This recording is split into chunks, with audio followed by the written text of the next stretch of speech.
پونکنے والی ایک شخصیت ہمارے ساتھ موجود ہے، ان کی جتنی تعریف کی جائے کم ہے. اس طرح کے یہ خود لوگوں کے لیے ایک انسپائریشن ہے. السلام علیکم سر.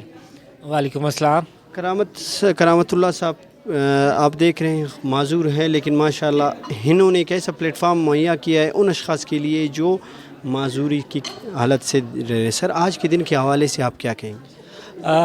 جیسا کہ آج آپ کو پتہ ہے international day of person with disability ہے.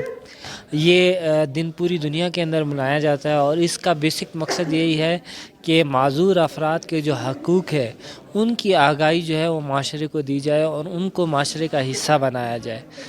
ہم سمجھتے ہیں کہ ہم معذور نہیں ہیں، ہماری نسبت جو ہے وہ معاشرہ جو ہے وہ معذور ہے.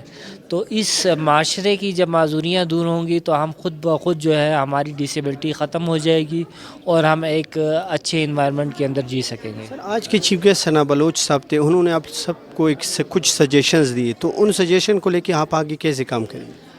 ثنا بلوچ صاحب نے بہت اچھی سجیشن دی ہیں اور انہوں نے اسمبلی فلور کے اوپر کھڑے ہو کے ہماری بہت فیور کی ہے. باقاعدہ ان کی پیش کی گئی جو ریزولیشن تھی وہ کثرت رائے سے جو ہے وہ پاس ہوئی ہے.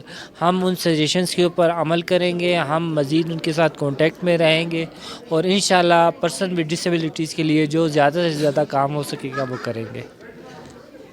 ایک کوئی میسج دیں ان اشخاص کے لیے جو سمجھتے ہیں کہ ہم معذور ہیں اور ہم کچھ نہیں کر سکتے، اور گورنمنٹ کے لیے ایک مطالبہ ریکویسٹ.